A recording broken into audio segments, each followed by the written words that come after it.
Welcome, human animals, to the first interview in English in the jungle of the bearded lady.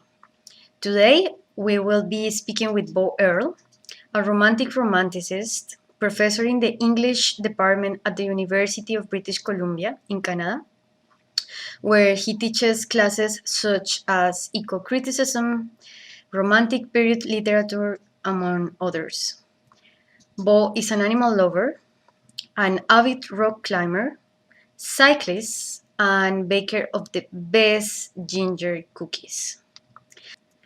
I really enjoyed this interview where we talk about romanticism, exploration, and knowledge, which led me with many more questions to ponder, especially about passivity, capitalism, pop culture, and commodity that I hope to discuss later. So let's meet Bo. Okay, so welcome both to the Jungle of the Bearded Lady. Oh, I'm really happy to be here. Today, I want to ask you some questions about romanticism. So I would like to start by asking you, what is romanticism and what led you to become a romanticist? It's funny to think of it as like a label, like being a romanticist, but it's cool. I like it. I mean, it's different. It seems kind of unique in the academy that you get to,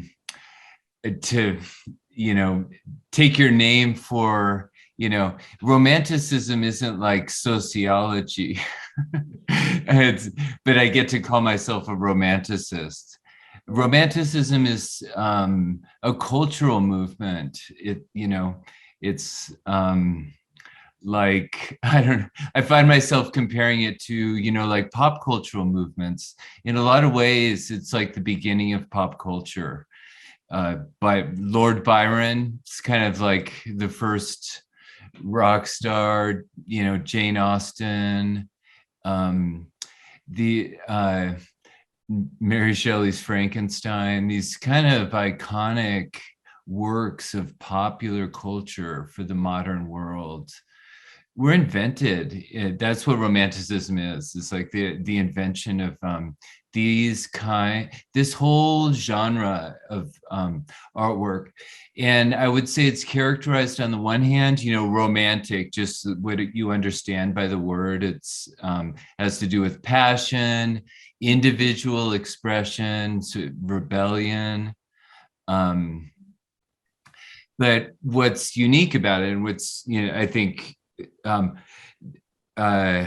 characteristic of pop culture is that it's also a commodity. It's made for, speaks to industrial capitalist society, where that's to say a mass public. So kind of the opposite of individual. But that's what's characteristic, I think, of popular cultures. We celebrate these heroes. Prince, is a good example. It's very romantic. It's the idea of a personal hero, so totally unique, blurs, boundaries. Like Prince, it's like, are you about, royalty? Is it about like family, nobility? Blurs gender, is creative and exploring sexuality. So a lot of interesting mix of conflicted kind of characteristics at play in romanticism. And above all, what interests me is that it seems to be, it's the pioneering the modern world that we live in. So I love studying the kind of the very beginning, when our world really got started. It seems very far, distant in the past, but I can recognize our world in romanticism.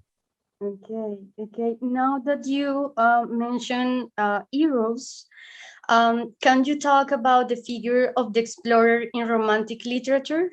And maybe explain the link between the romantic explorer and those men that were explorers too, who helped the develop of to natural science. Are they other kind of romantics? It's just that I know that biology, for example, was developed more or less in the same, in the time that um, that emerged, like the romantic movement, no, in the Mhm. 18th century, 19th century. So yeah, if you can talk maybe a little bit about it. Yeah, Romanticism is very invested in nature, the, sort of making literature echo and mimic natural forms. So I think Romanticism is very related and to biology in particular. Um, in Germany, the German Romantic, Goethe, the author of Faust, studied a lot of biology and had a famous essay on plants, the metamorphosis of plants. Um, he also wrote about physics, but the organic form, I think, is something very of prime interest to Romanticism. Romanticism is really curious about what it means to be alive, and I think it reacts in terms of the question of exploration. There's a lot of romanticism in the kind of colonial spirit. Yeah, yeah. In terms of heroism and I don't know, the expression, but I think what's most deeply characteristic of Romanticism is this question of organic form, and that although there are romantic aspects to the like colonial explorer sort of dominating nature, I think what's most characteristic of Romanticism is a concern for growing form and dynamic form. So literature that requires like an active reader and makes irony, sort of double meaning, ambiguity, a sign of life, and that's something I think that the Romanticists learned from biology, learned from science, this awareness of different perspectives than the human perspective, being able to look at nature at different timescales, like Coleridge, the poet Coleridge, has a famous poem, Frost at Midnight, about the creation of frost crystals, sort of this like subliminal activity that is natural but doesn't conform to our common sense notions of nature or of agency. But he speaks of the creation of frost crystals as like a ministry, a secret ministry. So in that phrase, say secret ministry, we can see an anthropomorphism as sort of appropriation of nature and seeing nature as an echo of the human in a way that can be seen as analogous to like a colonial conquest, and just see nature as like a means of reflecting myself. But what I think on a deeper level, what Coleridge is trying to do is like expand our sense of reality, that what we think of as living form is a lot more complex. It's thinking of those frost crystals as an expression of life, and whatever we know of sort of the force of nature, sort of like the jungle scene behind me. Trying to put human activity and agency in, see that as part of these really complex patterns of nature, rather than trying to decode nature and reduce it to, objective empiricism and, That, rational explanation. but that is what science do, in some way. Yeah. For I sure. Yeah, because I'm obsessed with the aesthetics of natural science, and I can't stop to having contradictory feelings reading about the history of naturalists and scientists from the 18th and 19th centuries, who have all these adventures exploring the world in order to know it and also to capture it. I mean, they were seeing all these amazing landscapes, creatures, and objects, like new creatures in these new lands also. And at the same time, like they try to know it, trying to capture the meaning, and in the process to do that, also killing it. They were collecting these creatures for, I mean, that is really common in biology. It's like collect, but in order to collect, you have to kill Yeah. Yeah. to see how it works, like, or Yeah.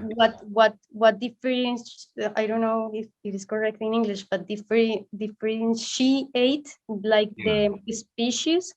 um and this make me wonder also whether the desire to know is a desire to possess. I mean, Yes.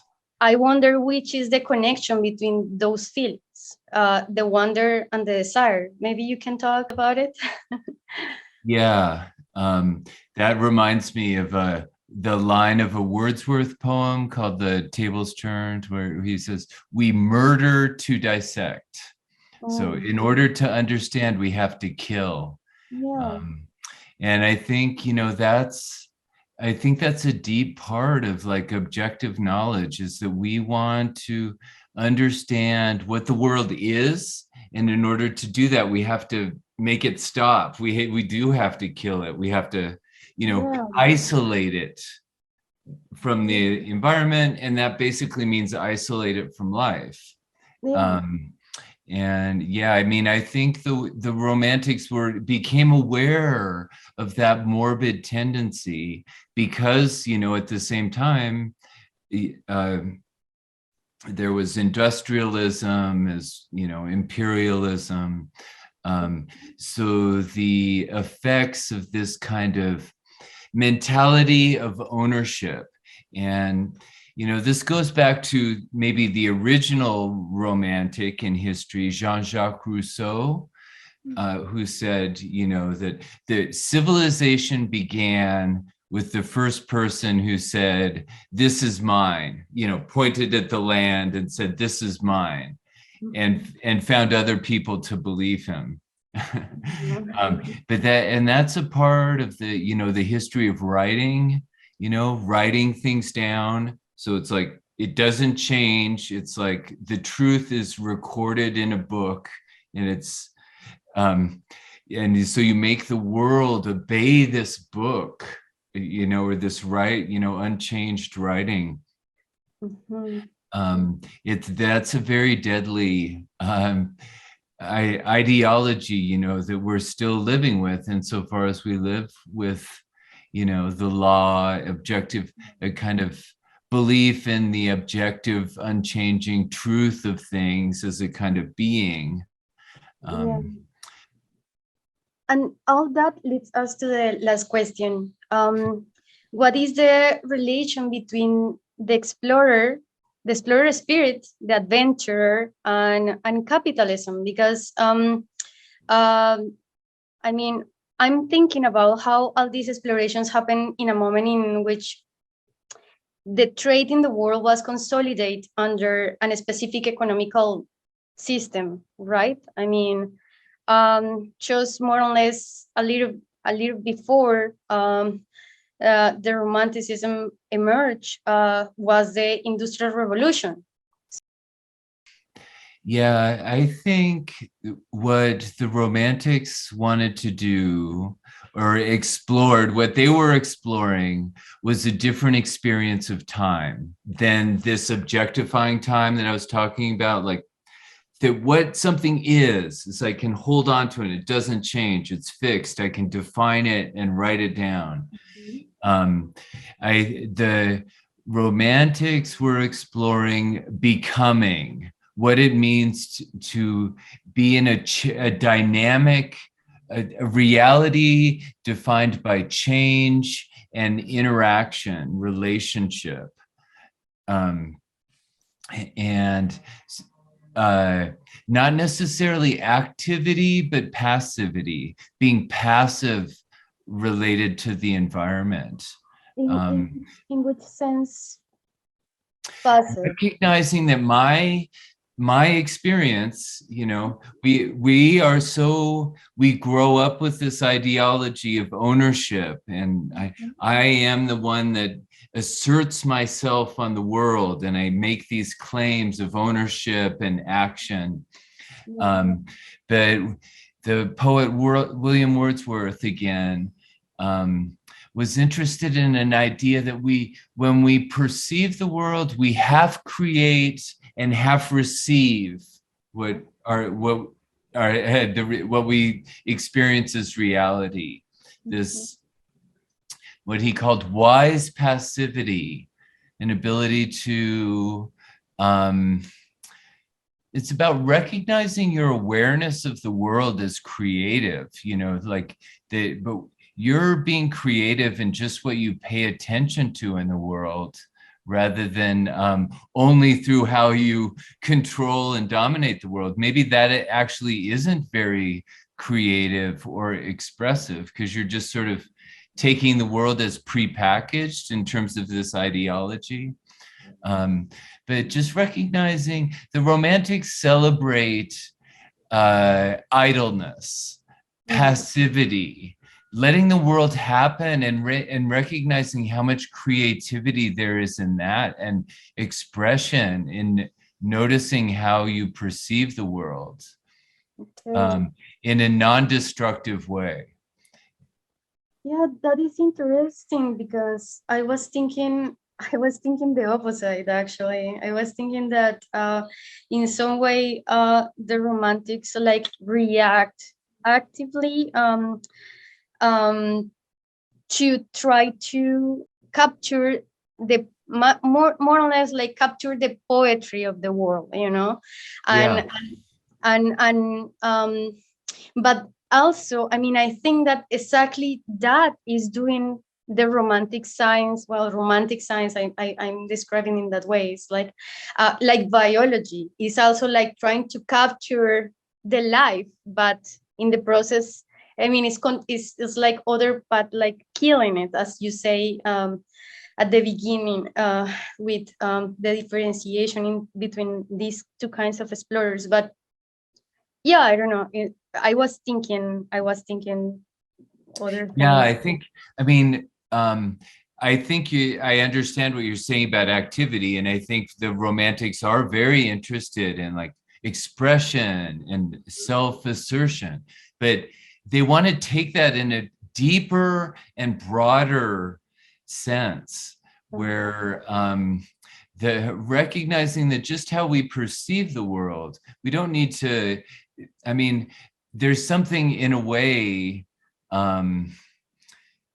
unexpressive, uncreative about just repeating this tradition of domination and consumption and knowledge. You're just, there's something robotic about that. They want to be, I mean, I think what poetic uh, activity or creation or, you know, activity means is recognizing that what it means to be active is an interesting question, and exploring the activity and what might at first glance seem like passivity, is more interesting. So Lord Byron was very active. He had a sensational life and did all these things. But more interesting than that is his writing, which is about it is much more about how we create environments of experience, that who we are is not just what we do in the way in which we our activity can be reduced to a narrative, but the way in which we imagine environments. Byron writes a lot about the sun and how just the sun, the experience of the sun expresses who he is.